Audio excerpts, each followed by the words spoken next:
Live from UBC Studios in Kampala, this is Good Morning Uganda Extra.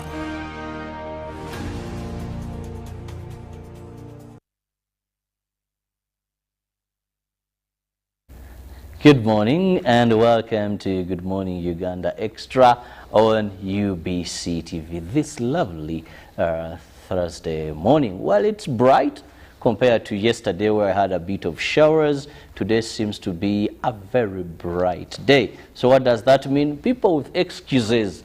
Usually it rained, the jam that comes due to rain, those are not excuses. And I hope right now you're already at your workstation. But just a simple reminder, we are here every day from 6:30.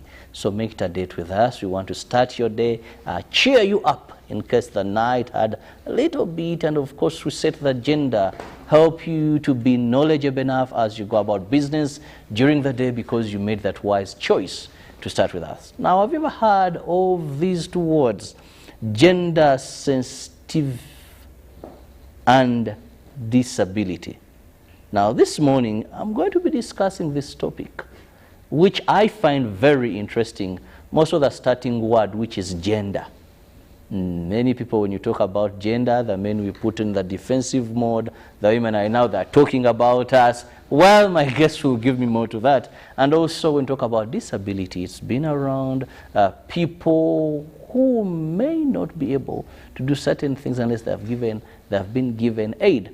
Now, we add on inclusiveness. So we want to look at building gender-sensitive and disability inclusiveness in social protection systems in Uganda. And I have two women who are very passionate about issues regarding gender, disability, and inclusion. Allow me or join me welcome the Honorable Minister who is in charge of gender and culture, Honorable Peace Mutuzo. You're most welcome, Honorable Minister. Thank you very much, viewers, and I am delighted to be at UBC. Once again, I find it now more thrilling. It is very spacious. It's under good renovation, and I am happy. I'm sure you're smiling. Government is prioritizing UBC to grow your capacities, to ensure you reach out with the more reliable information to the public. That gives me joy and comfort. We are also honored to have you here. Thank you. Also to do our due diligence to the public, which is giving them information, right information from reliable sources. And on the extreme end, I have Madam Stella Obela, who happens to be the chairperson, Women Council of Toro District. Madam Stella, you're most welcome to the show. Thank you very much, Mr. Moderator. Good evening, viewers. I'm very humbled to be here this morning. It's my first time to be here, so I'm very privileged to be with the Honorable Minister. Thank you. Now, I'll begin with the Honorable Minister, just to break these terms. Of course, they have become household words everywhere, but when we talk about gender, to many people, what comes to our mind, we look at difference between man, woman. Some think now that we see the Honorable Minister, you're going to start issues of, that is so, gender in simple terms, in the context of what we are going to be discussing this morning. How best would we describe it to our viewer? Gender, actually, when you talk about it, everybody thinks about women. And actually, when you say the Minister of Gender, they say, oh, that is a Minister for Women. But gender literally means the relationship between men and women, or females and males, to be very precise, because there is a difference between men and women and females and males. I hope you also know about that. That in some other countries, men and women can be anything. It is a social construct. But in Uganda, let's be very specific about females and males. So it's about a relationship between females and males. So the Minister of Gender takes care of everybody. Now we want to talk about vulnerability. Vulnerability is a disability for somebody to actualize their potential. And there is also a problem when you talk about a disability. Somebody wants to say somebody limping, somebody with one eye, one who cannot speak. So those are the people they usually think are disabled, but somebody's failure to actualize their potential is a disability. So you may have all the right senses, but you are put in a situation which disables you to actualize certain potential. Talk about, say, the refugees, people have just come from a different country seeking refuge. At that point, they are disabled. They are denied their lifestyles at home, of home. They are denied, some children who are thrown on the street. We also categorize them under those disadvantaged. Maybe to be very precise, disadvantaged people, vulnerable persons. So we today are talking about gender-sensitive laws. And this is what usually brings, by the way, one of the first laws that brought disabled or disadvantaged people into the public space in the leadership is the affirmative action law. That affirmative action policy opened up to every disadvantaged person to have a representation. So we have different structures, and all those structures are under the ministry, which is responsible for the relationship between, which is responsible for building a good relationship between men and women. That's why it falls under gender. Gender is actually an empire. It has persons with disabilities, it has elderly persons, it has workers, it has women, all those disadvantaged in various ways. It has employment services and relations in and abroad. So here we are specifically now referring to women who are disabled. I think our particular discussion today is targeting women who are disabled. Those are the most disadvantaged in very many different ways. You are a woman. Being a woman alone puts you at a certain disadvantage, that where you are born may not give you inheritance rights, and where you are married will give you very little, if any, inheritance rights. And then sometimes people look at you as though you are incapable of doing certain things, and you have to get a helper to help you out to do even what you should have done on your own. Yeah? And so you find yourself in many disadvantages. If you're going to school, sometimes it is difficult to climb the stairs like we did climb here. So a person with a disabled person who cannot walk would find it difficult even to access this platform. Yes. And perhaps that is the reason I'm stepping in for my minister, Honorable Asama Helen, who is a minister substantive responsible for persons with disabilities, but she has to work with clutches. So climbing the stairs here made it very difficult, and had to step in for her. And that is also an honor. But government has tried to put in mechanisms on interventions right from childhood. So we call those interventions as targeting persons with disabilities from womb to tomb. From the day you are actually even before you're born. Before you're born, we ensure that no abortion. If somebody can survive and can be productive, if the womb is not putting the mother at a threat to death, no abortion. So even doctors will not be allowed to remove that child. He's a human being, so with dignity. So government has that intervention. In other countries, they remove even children who are females. I hope you know that. In India and other countries, girls who are, when they realize that it is a female who is getting born, they get away with that one. Because maybe the family has already had a number of 1, 2, 3 females, so they are now prioritizing males. But for us in Uganda, even male or female have a right to live, but even the disabled persons have a right to live, even when you detect it, when the child is still in the womb. But when the child begins, there is access to antenatal services. That is a government also program that protects everybody, but also the disabled persons. When they are born, what do? We have, we ensure to begin with that they are taken care of by their parents. Some people withdraw these children, some countries elsewhere withdraw these children and put them in certain homes, state homes. But there's nothing that will equate a mother's love. Even when you have every facility, nothing will equate this child an opportunity to live with the mother so that she transfers. You have seen even women who are on the streets, They are carrying their babies. It's a right for them to nurture their children and for them to take care of their children. So who will give you the breast milk even if you're put into a certain home? Yes, we might have our challenges on something like we don't have the infrastructure, but at least we give an opportunity for this child to be raised by her own mother. As they go to school, we have certain programs that support them. We do not have specific school facilities, but we have partnered with the service providers. So we have some schools, especially in the east and north, even Central, Ginger, and other places which have those services. But also, as they go to universities, government provides a scholarship, 60 scholarships. So they fill the job forms. But they also have to do interviews in the public universities, because you might choose to fill the form as a disabled person when you are already able. Yes. Yeah, somebody would have a small issue on the ear and say, me, I'm disabled.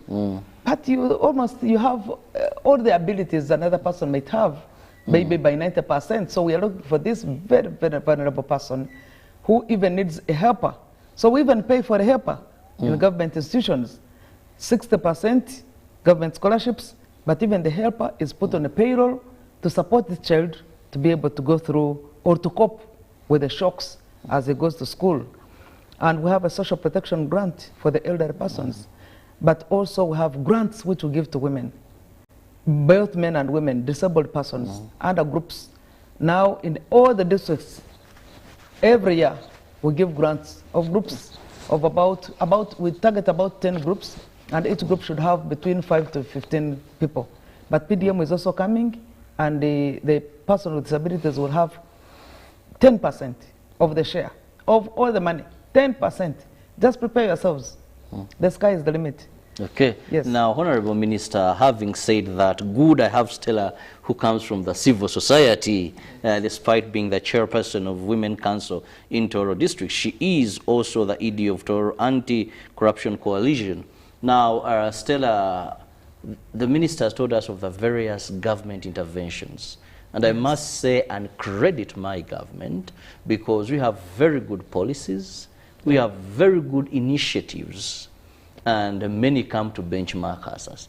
But the biggest problem always comes on successful implementation. From an independent mind, how far has government gone as far as implementing these various interventions? Yes, thank you so much, Mr. Moderator. First of all, I have to appreciate the government for extending the funding to the locals down there at the grassroots. And I also want to appreciate my minister, who has been very vigilant to ensure that some of the funds under her docket reaches the intended targets. As a civil society and a woman activist, we do a lot of work at the grassroots there, because we have to sensitize the women and to tell them what government programs are there in place to help them out. And not only the women, the entire communities, but we are targeting the women because they are vulnerable groups, the youths, the children, and the people with disabilities. So we sensitize them to ensure that they have the knowledge and they're aware about the government programs around them, so that they can participate in the implementation, and not only the implementation, but also monitoring the service delivery to the district level. At the moment, we have the funds that the government will benefit from, that is UWEP, Uganda Women Entrepreneurship Program, the Youth Livelihood Program, the Senior Citizens Grants, and the SAGE, that is the Social Assistance Grants for Empowerment. That has become very popular, I must say. Yes. Old people will tell you, I'm waiting for my money. So SAGE is very popular, I must say. Yes, and PDM is also becoming very popular, because I see the bank is overpopulated by the people who are already receiving their funding. Oh. Yes, yes, that is it. So we have to sensitize them, and we have to empower the women, especially when I deal with the women. How do they participate in the affairs? Not only sitting and waiting for the funds, but they also have to participate, to apply, to identify those who are in need and their needs, so that they also benefit from those funding. Now, having talked about the funds being available in these various programs, Honorable Minister, most of the times, like Stella has said, the programs are there. There is just an information gap. But what, in your view, is lacking for us to register the desired success in these programs? When we talk about SAGE, when we talk about the PDM, like I said, now people are lining up, we find that when you look at the input vis-a-vis the outcome, most of the times they are not in tandem. A number of factors that need to be put into consideration. First of all, we had not developed segregated data. Information about who is a disabled person and what kind of disabilities do they have and what form of support, specific support, can we put in place to address their challenges. A person who is one-eyed at least has another eye that can see, and maybe may need a fill-up of that eye, and another person may need crutches, another may need walking sticks. So we needed to get data, which we are now developing. Now, parish development model comes in very handy, that it goes around to identify the persons who are disabled. But in our ministry, we are also lobbying some partners to secure specific funding to know the specific disabilities of each individual. Among the disabled, yes, they're disabled, but what kind of disability and what are their needs? Because there are those disabled persons who have already moved a certain step. They're already in school, they're educated, but there are those who may not even be educated. They may not even be. Then there is another issue of people who have lost hope because of disabilities. She knows, I am disabled, I am crawling, and therefore even going to the market is a problem. And there are also people who are able, but want to disguise as disabled. You find people on the street begging when they have everything at hand. Yeah, one hides an arm, another a leg. Another one rides. But there are those even who are really normal, 100%, and they're on the street to offer their hands to be given. Yes. Government, it's a common talk now. And that is a mental disability of some sort. So people should develop the capacity and confidence. That's why our coming in here is handy, to sensitize people about disability is really a mindset matter.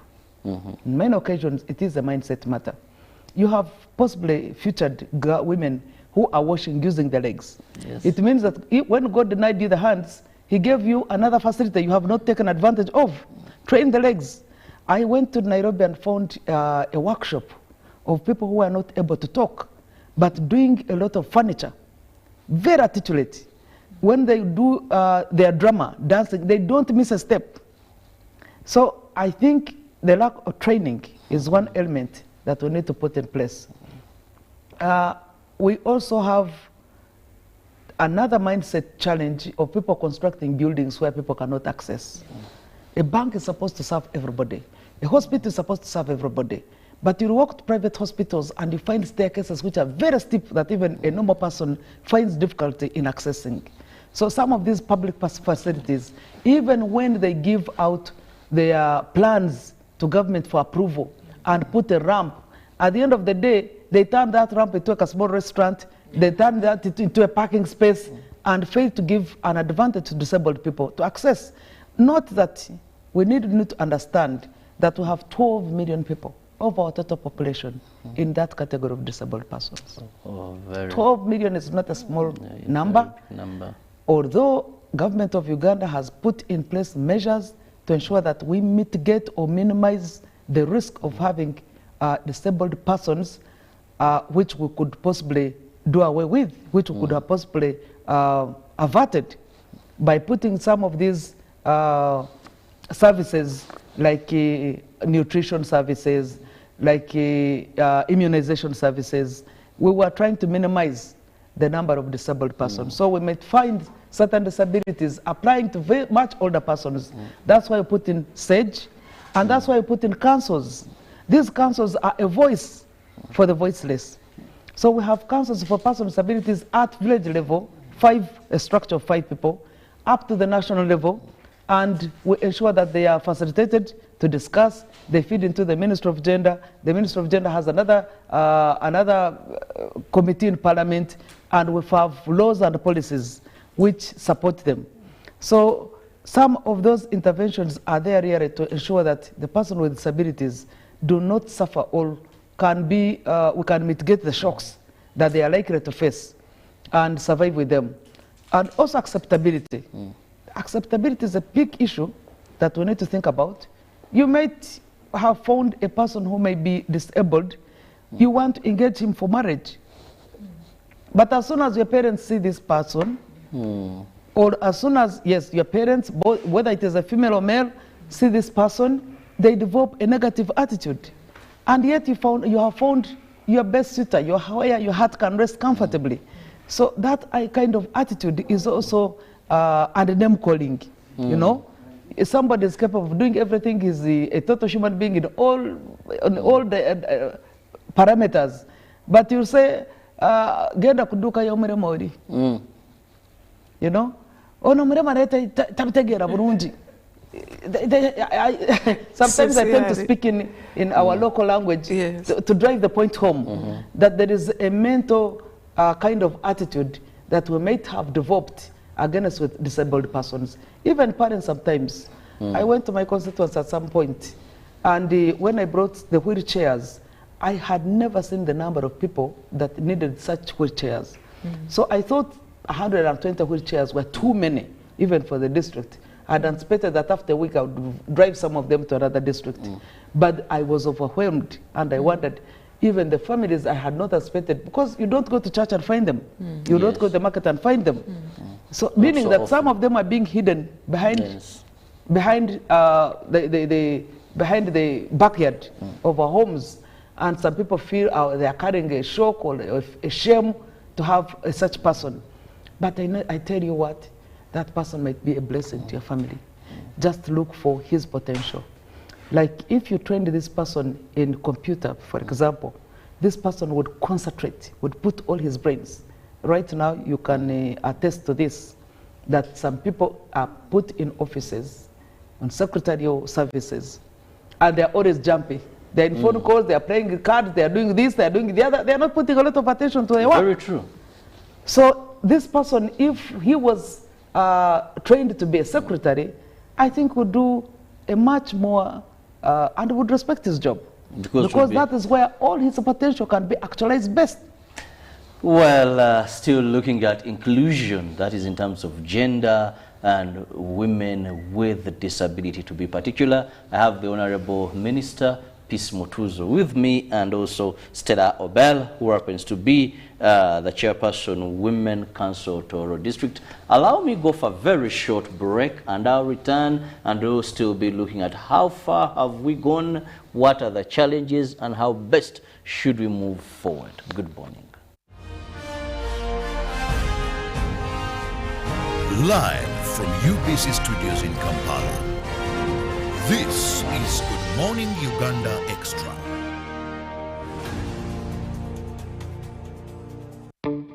The biggest, the baddest East African Christian Marathon is here. Come participate at the East African Christian Marathon for a prayer run on the 13th of August 2023 at the Lugogo Hockey Grounds. Come represent your family at the prayer run and run for a good cause to build the first call center, which will be East Africa's virtual listener. Come for the prayer run alongside your pastors, leaders, representatives from Kenya, Tanzania, Rwanda, Burundi, Congo, South Sudan, and of course Uganda. Participate with Honorable Captain Mike Mukula, who is the chief runner and patron. Do not miss out on this opportunity. Make your donation for your kid now from 20,000, 30,000 and 100,000 Uganda shillings, because runs change the world. For more details, call 0781 885 055 or visit our website at www.eastafricachristianmarathon.org. Proudly sponsored by PKF, UBC, Venro Health, Aquafina, and Moving Preacher.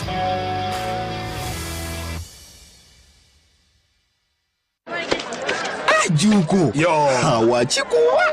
Check the shopping, man. What's your secret? Uganda, haven't you heard of the parish development model PDM? Yes, I did, but I thought it was just a talk. No, Sebatia. It is real. I and a few friends together formed a circle, accessed money from the PDM, invested in a portrait project, and now things are moving. Juko. I thought I was one of your friends. You are. But you left me behind. I didn't leave you in poverty. But what you do, just visit your LC2 chairperson and your parish chief and start the process of economic transformation. Just like that. The parish development model is an initiative from the government of Uganda through the Ministry of Local Government designed to transform all lives of Ugandans for the better.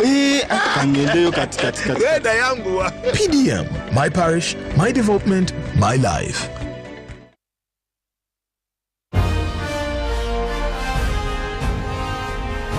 Live from UBC Studios in Kampala, this is Good Morning Uganda Extra.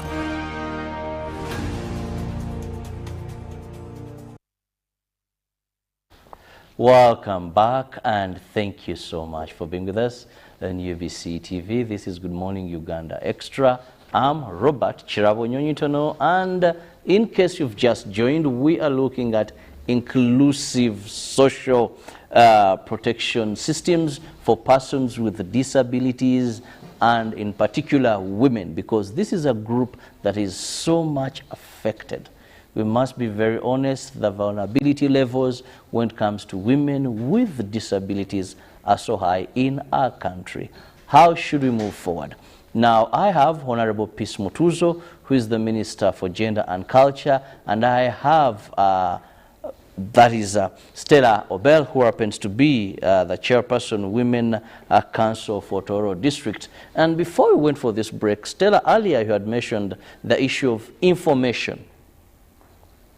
And Honorable Minister has stated the fact that sometimes these people are even put in backyards. Their visibility is so low. I remember when I was growing up, they would tell us, there is a child with a disability in that home, but I grew and I only got to see that child when that particular family, they had lost somebody. But they weren't far away from us. But you'd hear it in rumors. I better hear you. Now, when it comes to information, which is power, for them even to know, the Honorable Minister talked about, how should we go about this and how is this being handled? Thank you so much, Mr. Moderator. Yeah, it's true that persons with disability have, for some while, been excluded from the government program. But I appreciate the affirmative action because it's really emphasizing mainstreaming in every government programs. I appreciate the affirmative action because it's really emphasizing mainstreaming in every government programs.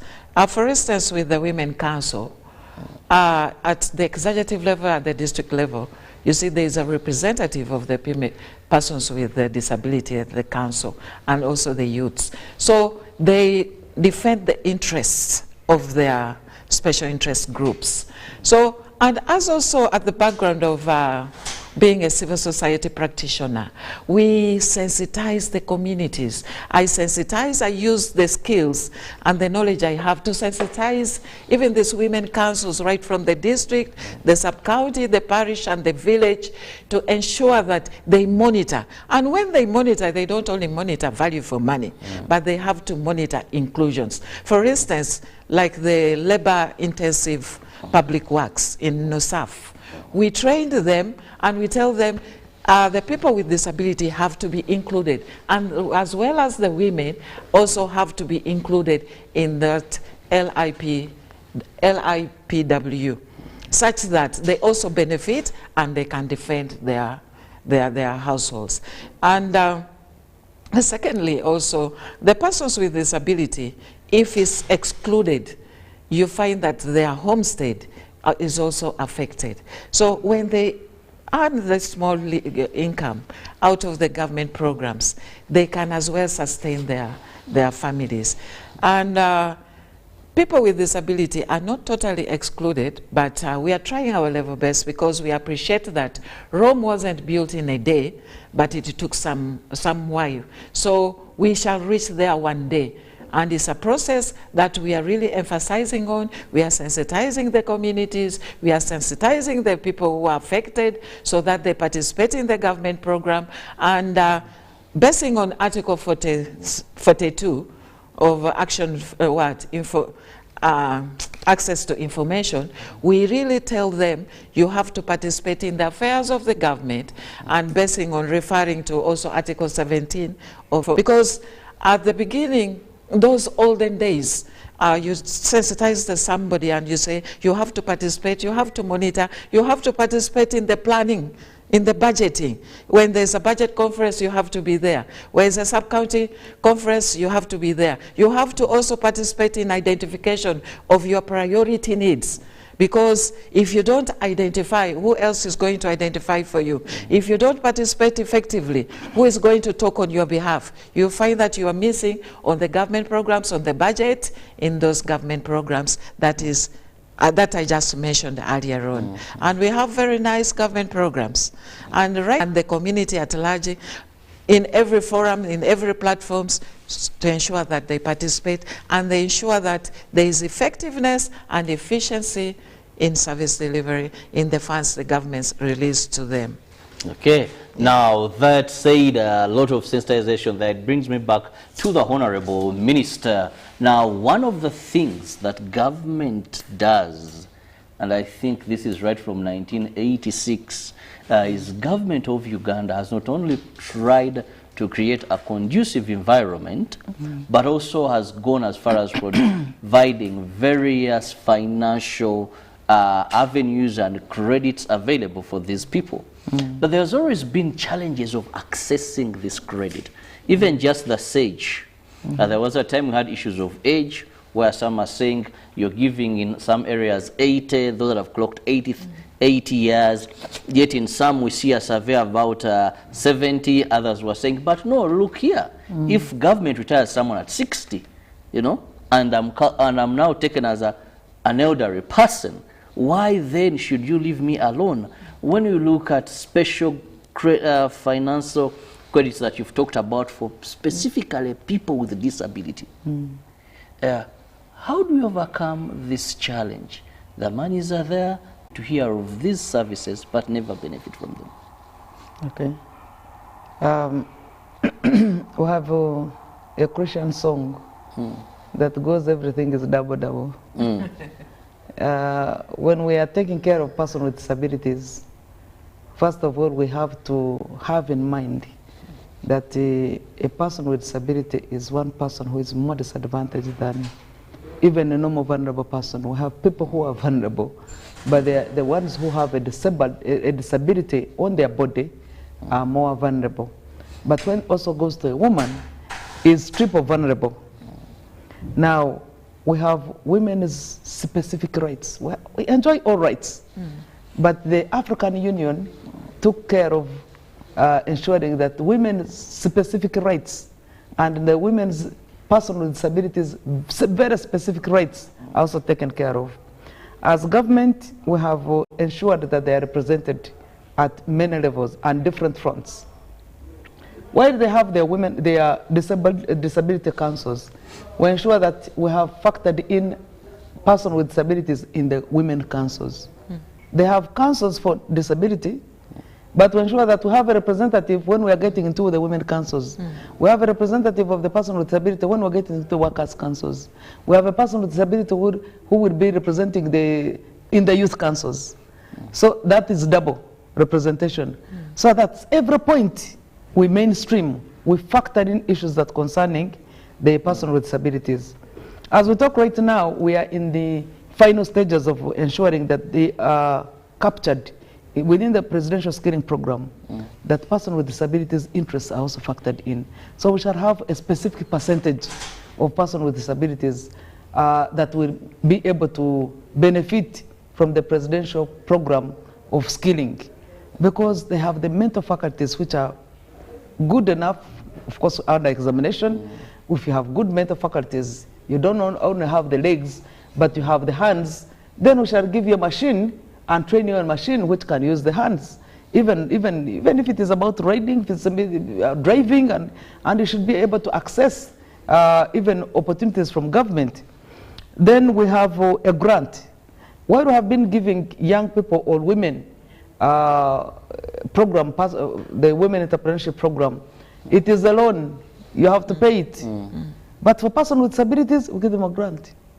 Don't pay back.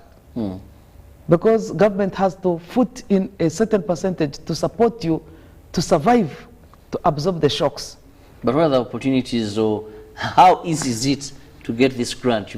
We have a question of about 12 million persons with disabilities. Yes. Now, how easy? Because the question usually has been, yes, the funds are there, praise the name of the Lord and glorify Him for government and all that.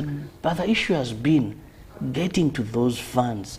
When I see many of these growing others in this, and you're like, but there is money for you. We hear the money, but we can't. The bureaucracy, the qualifications for you to benefit and get this grant. But you won't get them if you are not disabled. Yes, but we're saying that disabled still. Now, one of the ways in which we have broken the bureaucracy is that we have put specific guidelines. This money goes ring-fenced specifically for persons with disabilities. The person with disabilities will open their own accounts, and they are identified by their leaders. So their leaders must identify them to begin with, and they must also be able to sign. And there are more than one signature, one signatories on those fines. So the you go for the elections, you will understand. True. They know how to fend for their rights because they know how to protect what their rights are. So they will fight for their rights to the latter. And that's one of the reasons we're here, to sensitize the communities. So anyone in the districts, because government has put in mechanisms to sensitize as much as possible on what their rights are. So they will fight for their rights to the latter. And that's one of the reasons we're here, to sensitize the communities. People tend to condone even corruption. But if you took money for persons with disabilities, I don't know who in the community would ever forgive you over that. So that is the level at which we have sensitized. First of all, the one who will actually isolate you. Yes, we know that there's been a lot of corruption. Some people tend to condone even corruption.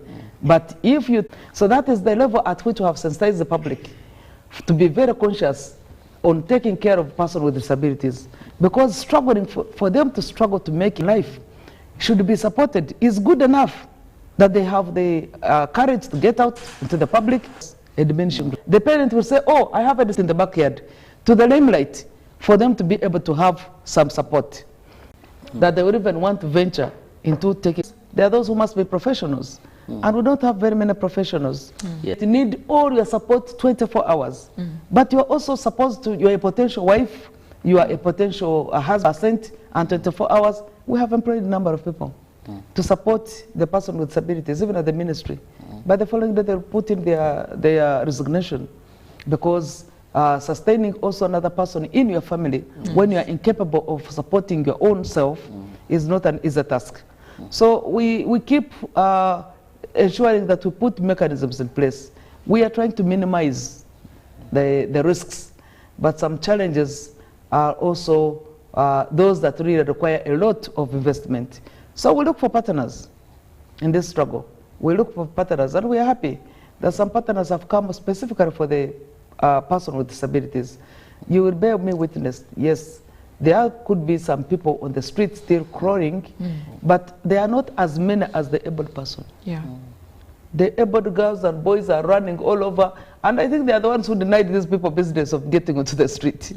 Because we used to give people a coin to a person with disability, but now you find a neighbor person with all hands is even running to your car. Is not even waiting for you. Is not even waiting for you to walk over with a glass. If you are walking with a bottle of water like this, somebody will almost come and grab it. That person is able, is not a disabled person. So we are looking at how we can reduce the vulnerability because even the street has not become, is not more friendly. Previously, it possibly was one entry point where people would just show up and you get them from there and put them in the rightful positions. Now we have put in some schools. We have some schools, and I beg maybe perhaps to read them for purposes of people to get to know where they can get services. We have one in Rweza, we have another one in Chireka, we have one in Ochok in Arua, we have one in Ruti in Barara, and we also have in Pumude in Jinja. These are rehabilitation centers. At least I know the one in Kajansi Reza. Yes. It's been there for some time. When we were growing up, we had a name we used to call it. I think, let me reserve the name. Yeah. Now, because it was a bit discriminatory. But it's still there and up to date. Who was it discriminating? Well, I would say polio. You know, if you oh, the polio. Yes, polio was a way in which people would get disabilities. So specifically, we had to put polio centers. We also have one in my district. It's called Kasunganyanja. It's a health center. Specifically, it was for polio and elephantiasis.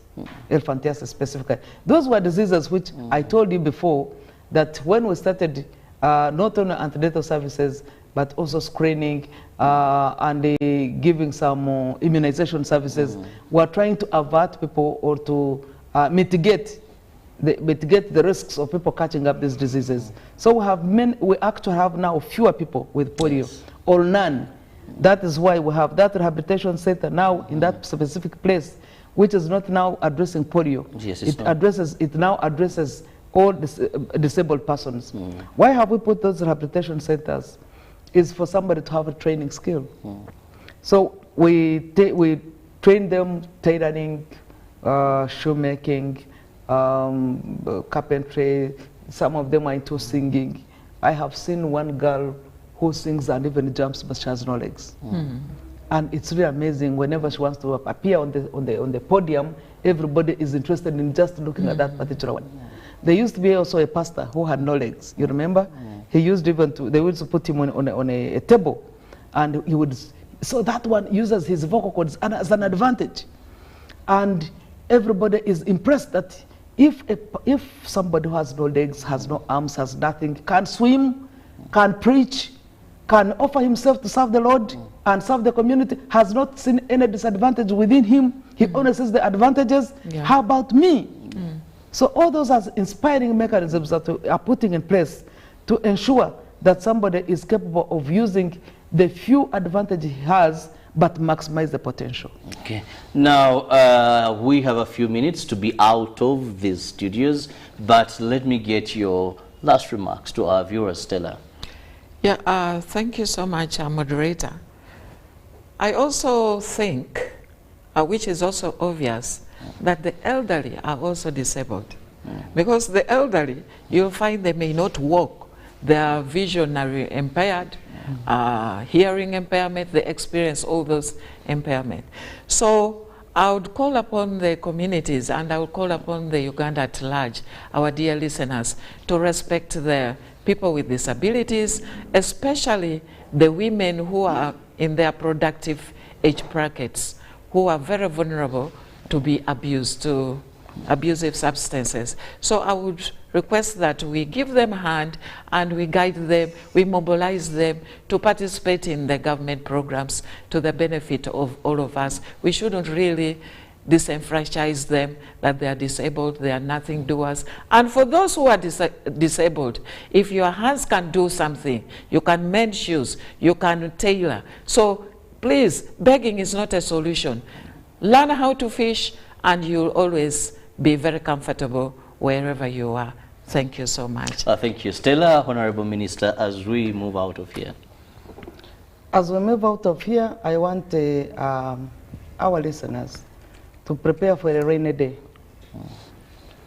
In our local language, we say, Baseka bubi, over the A disability can come anytime. Yes. And actually, we should prepare for it now more than ever before, because life expectancy has now shot higher. Yeah, the life expectancy of a Ugandan is now about 64. So prepare for your 80s. and in your 80s, either do a lot of exercises and eat well, minimize the risks, but also should it come to either you or your relative, because we still live in our extended families, and that is very good, a good plus for Uganda, to take care of our people, and so that they don't die with depression. There are those who have homes over there in countries which are developed. They think they are so developed, but their disability also is in the social protection. The social protection here is more covered by our social infrastructure, which takes care of extended families. The second thing is that I would wish to encourage all government, non-government organizations to ensure that disabled persons are factored into their employment program. Or as you give back to the community end of the year, think about disabled persons and think about the women who are more vulnerable than others before. Because we run, sometimes we make programs for running towards the end of the year.